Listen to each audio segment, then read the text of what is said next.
Hi, everyone. It's Kate coming in for 7 days. For the next 7 days, we are going to be talking about mistakes that keep us women from having it all. Cool. So this is going to be 7 days. I'm going to be broadcasting. I don't know if it's going to be at the same time. I'll do my best because my schedule, like yours, is crazy.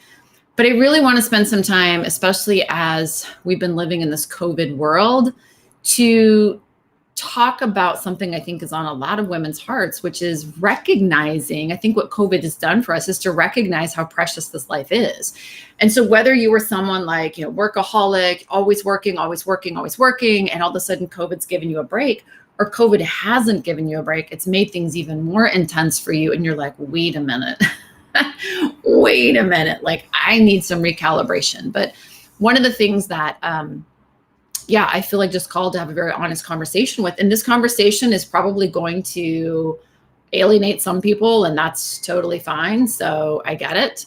And some people are, hopefully going to really get a lot out of this. So, some people are curious, some people are serious, and I get it. So you've got to decide. But some of the things I'm saying will not, land well with everyone, but we're just going to go for it because I feel like we need to have an honest conversation. So today, what I want to talk about, and we'll be talking again over the next 7 days, are the 7 mistakes that keep us women from having it all. And so I want to look at my notes here. And the first thing I want to talk to you about is, it sounds really trite, but being willing to pay the price.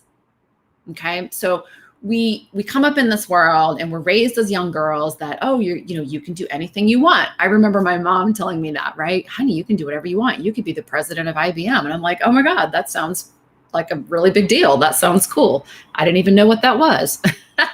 But the point being is that a lot of us have grown up in this generational, culture, which says, hey, you can have it all. You can have it all. But nobody tells you how. And meanwhile, what we do is we just keep stacking more and more stuff on top of us. And we're trying to balance all the stuff and juggle all the stuff. So let's get rid of the word balance. Let's get rid of the juggling. Let's get rid of all that and go, what is it that you really want? Because most of us don't know. And then even if we knew, we're not willing to pay the price. And there's a few reasons why. So the very first thing is you have to have clarity on what you want. We ask women all the time on the phone. We do these, calls with women who are interested in working with us and learning about what's possible for them. And we'll say, what do you want? And they're like, I don't know. Like, I just don't want this. Like, my life should feel amazing, and it doesn't. I feel exhausted. I feel overwhelmed. I feel like I'm not showing up 100% in any part of my life. And what happens is we don't really have clarity on what's possible. And so we just keep trying to make the same thing work. It's like taking that square peg and trying to put it in the round hole over and over and over again. And it's just like ridiculous. And I did that for I can't tell you, like 2 decades I did that, where I just kept going, this time it's going to work. This time it's going to work. And, and you're making adjustments. It's like we're smart, intelligent, highly intellectual women. It's not like we're not doing anything. We're not sitting on the couch with a tuna fish sandwich going, when is my life going to work? I mean, you're working hard, you're ducking, you're weaving, you're trying this, you're trying that, but you're not getting the effect. And so what happens is you don't really even know what you're working towards. Like if you just sat down and said, like, women who get what they want, they have absolute clarity.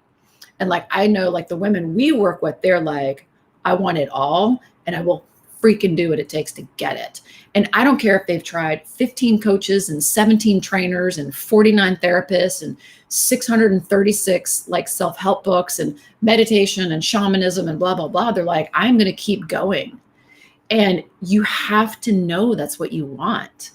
I knew what finally got me to create the change and then create the methodology that we now teach. I had to do it for myself. I was like, I can't live this way anymore. Yes, I have it all in some ways. Yes, I have, a beautiful house, amazing job, more money than I ever thought I would make in the world, a great car, blah, blah, blah.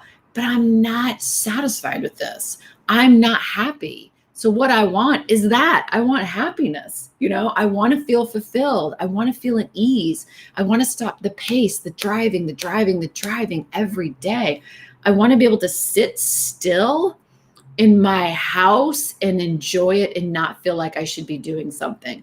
So you have to have clarity, right? And without clarity, What are you working towards? All you're doing is working towards a dream that was given to you when you were a kid.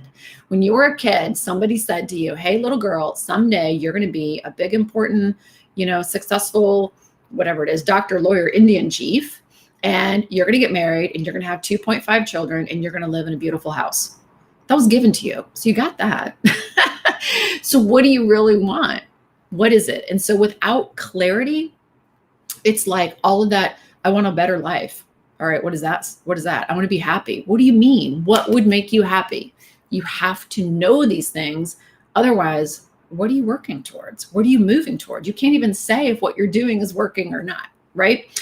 The second thing is you've got to be willing to pay the price. So no one is willing to pay the price if you don't have clarity, like ever, right? Like, why would you pay the price to become, I don't know, an amazing professional tennis player if you don't know that's what you want? You're not going to get up every day and go, practice and all the calluses and all the workouts and all the sweat and the blood and sweat and tears or whatever you have to do if you don't know you want to be a professional tennis player.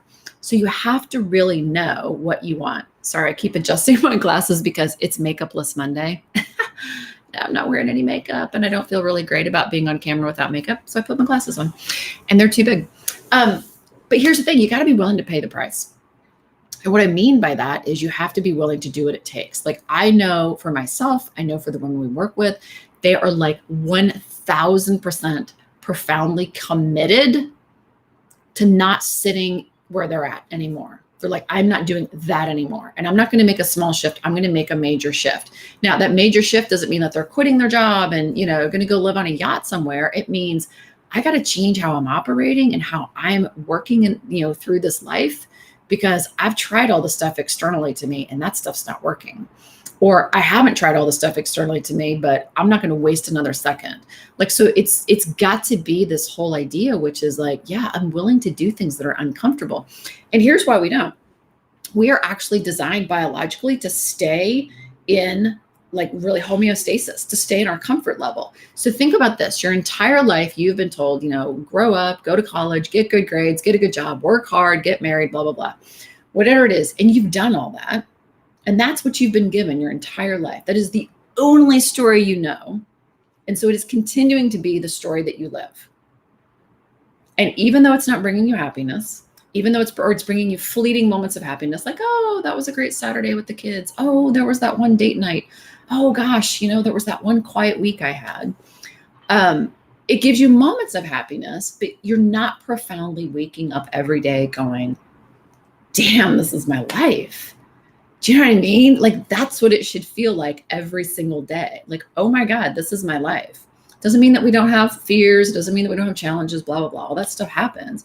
But you're like, yeah, bring it. Like, I got this. This is my life. This is so incredible.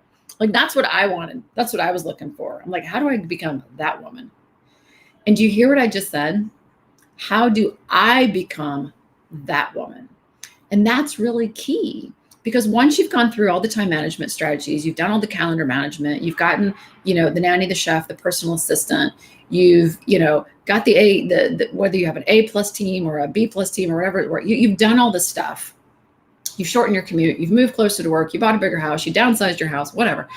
At some point you have to go, I got to look at the mirror here. What does a woman who has it all look like? How does she act? How does she breathe? Where does she think? How does she think? What's her emotional state like? Like, where does she live emotionally? You got to be willing to pay the price to get there. And what we find over and over again is most women don't. They're looking for this little tiny silver bullet. And I say tiny, like, oh, I just need to get a little bit more organized. Or, I just need to, there's going to be a book out there someday I'll read. For what? Like, what is on the line for you? And I think that's the third thing that, I really want to talk about today is we play small because we stay in this comfort zone. So for example, one of the things that I used to do is stay in my comfort zone, excuse me, is, I was a single mom for a really long time. And obviously that was something that was really, really important for me, is to be a great mom, because I couldn't even share the load. And so the reality is that I was putting a lot of, sorry, this is going to make me emotional, but I was putting a lot on my daughter. I was expecting her to have to always put aside her needs for me and my career. She was the one that always had to compromise, much more than I compromised. And I would not have admitted that to myself back then. It took me a while. It took me probably 10 years of her life before I saw that. Like, I really saw that. And it wasn't that I made changes. Like, I remember when she was in second grade, one of my clients was Pepsi, and she drew a picture. I should get it out, and I still have it. In school, because the school was saying, like, well, what kind of workers have nighttime jobs? And what she was supposed to be learning was like nurses, doctors, firemen, police officers. And my daughter drew a picture of a Pepsi can because she said, my mom has a nighttime job. Sorry. And it still breaks my heart today. My daughter's 30 something. Because I put her in that position to learn that mommy's job came first. And I mean, I was a Girl Scout leader. I took time off of work and took cupcakes to every single event that she had. I threw huge birthday parties for her and had all her friends over and sleepovers. I mean, it was not, guys, like I was this absent mom who just, dropped her kid off with the boarding school or something at all, or, the nanny. I was involved, but my work always came first. So if it came down to doing something for her or me, my work came first. Or if it was Girl Scout meeting night, I was coming in landing hot because I was running late because I had stayed an extra 15 minutes at the office. Or hurry up, it's time for Girl Scouts. Hurry up, get your stuff together. Don't you see we have to hurry? And then this Girl Scout night experience wasn't lovely. It was me yelling at her to hurry up and get her butt in the car because we had to go. You know what I mean? Like but I told myself, I'm a great mom. I'm a great mom. Look at me. I'm doing Girl Scouts and I got it all here. And I didn't have it all, guys, because that's not how I wanted to experience that. And that is sure as hell not what she needed to experience. She didn't need the yelling, screaming mom that told her she needed to get her butt in the car. She needed the mom who walked in the door and said, hey, I'm here. Let's do this. How was your day? Let's have a snack. Let's sit here and talk for a few minutes. And then let's get our stuff ready for Girl Scouts. And to be really focused and present on her. It was all about, I'm so stressed and mommy needs this. So that's how we hide behind change, and we don't make change. Was I making change? Sure. I was balancing out a big career and being a Girl Scout. I was making myself feel good about myself. But what I really wasn't doing is I wasn't taking that hard look in the mirror and say, Kate, you could do better than this. This is not your best you. This is not what she needs. This is not what you need. And so you have to be willing to pay the price. And the price for me was I had to learn how to become the woman who was capable of having this big, fierce career and leaving it at the door and coming in the house calm and soft and fun and patient and excited and present, right? But instead what we do is we're like, oh no, it'll all be okay. And it's not okay. Maybe it is, but it wasn't okay for me. I was like, I got to stop being this way. This is not who I want to be. And so what happens is we get stuck in this biology of wanting to have homeostasis and just being comfortable with where we're at. And then we make excuses for it, right? But when you're willing to pay the price, the excuses go away. The excuses go away all day long because you're like, no, I know clearly what I want. And I know that it's going to take me. I got to be in the mix if I'm going to make this happen. I can't keep using all these external solutions. And I'm willing to pay the price. Again, the women we work with, they are devoutly committed to having that. They have magnificent, beautiful lives. They are not a train wreck. There's nothing wrong with them. There's nothing broken about their life. They're like, I'm just not settling. I'm not settling for whatever it is. Like for me, it was the yelling and screaming mom. For me, it was, I was tired of always coming in exhausted, late, irritable, too many red lights and I would lose it. Oh my God, now I'm going to be late. I was tired of disappointing my daughter. I was tired of disappointing myself. I was tired of making commitments to people and falling down on those commitments. And I was like, yeah, I have a beautiful life. I get to work with fascinating people. I have a gorgeous daughter. I have an incredible house. I have a career that is fascinating and fulfilling. But this is not how I want to experience, and this is not who I want to be in it. So how do I get to the other side of that? And that's not going to be a calendar management. That's not going to be, a couple of sessions learning how to get rid of some imposter syndrome. That's not going to be something small. That's going to be a journey. Do you know what I mean? And you have to be profoundly committed to that and willing to pay the price. And most people aren't. Most people aren't. It is really a rare breed. And we found that over and over again. Everybody says they want to have it all. Very few people get there. And this is a big reason. And so you've got to challenge yourself and really look hard in the mirror and say, is this how I want to experience the rest of my life? I am in it, whether you just come into a new chapter or a new season in your life, you're just cresting 40, you've just gotten a huge promotion. COVID has illuminated what's possible if you had more control over your work and how you approach your work and how you approach success. What if you had that? What would your life look like? You've got to start with that clarity. You got to craft it out on paper. You've got to sit down and have a better idea of what that is. Otherwise, you would never be willing to pay the price. You're just going to get blown in the wind and always be going like, why am I call it 3 feet from gold. People stop 3 feet from gold over and over again because they don't know what they really want. And because they're having a hard time getting there, then what you will do is you will just diminish your vision. That dream that you want is like, oh, I guess it's not possible. I mean, and that's the saddest thing for women. We do this all the time. We give up on ourselves.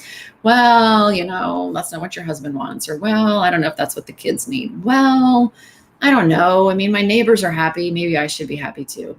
Maybe, but maybe not, because maybe you're designed differently. Maybe what's authentic and going to be congruent for your life isn't what the neighbors, your husband, or someone else's idea of a great life is. Your great life lies in you. It lies in you. And you got to know what that looks like. So a couple of gifts for you. The first gift I'm going to give you is you got to get that vision dialed in, right? And you've got to know very clearly what you're working towards, and it's got to matter. Because if it doesn't matter what I say, doesn't matter what someone else says, it's just going to be sort of like this kind of cool thing, maybe sort of like, I think it'd be really cool someday if I could learn how to sing. I'm a horrible singer. Do I really want to learn how to sing? It'd be cool. But I'm not like, I'm 50 years old. I haven't learned to sing yet. And I still sound horrible every time I sing at somebody's birthday or, wherever I go. It's just like, it might happen someday. It'll be cool. That ain't going to get you there. Like, the energy that you bring towards it has to matter. So you have to have absolute clarity on that. The second gift I'm going to give you is I'm going to put a couple links below here in the comments, so that if you want to go read more, learn more about like what needs to happen to start recalibrating, you can watch one of our free trainings, seminars, whatever. So that can be really helpful to you. The third thing I'd like to gift you is to leave a comment. Like, where are you guys from? I would love to know. Where do you work? Where do you live? What is your life like? Like, what is one thing that you would love to change? Put that in the comments below. I would love this thing. And let's go ahead and challenge ourselves as women to really state that it's okay for you to have a dream. It's okay for you to want it all. You can have permission to want something more in your life, even though you already have a beautiful life, even though you're already successful. Put that in the comments. Would you do that? And let's all share. Let's get some sharing together. Let's learn together. Let's elevate how we approach success together so you can have it all. And I will be back tomorrow to talk about the second mistake that a lot of us make as women that prevent us from having it all. So again, my name is Kate Byers. I'm the founder of Corporate Women Unleashed. We work with corporate women, doctors, attorneys, successful women, women who simply are highly driven are leaders in whatever environment you work in. And we show you how you don't have to burn out. You don't have to sacrifice your health. You don't have to sacrifice your marriage. You don't have to sacrifice yourself. You can have a really killer career, and you can go home at night and enjoy your life and be fit and thin and an amazing lover and a fabulous mom or wife or sister or whatever it is that you want to do. So thanks for being here today, guys. Love to you all. I will be back tomorrow, and we'll speak again soon.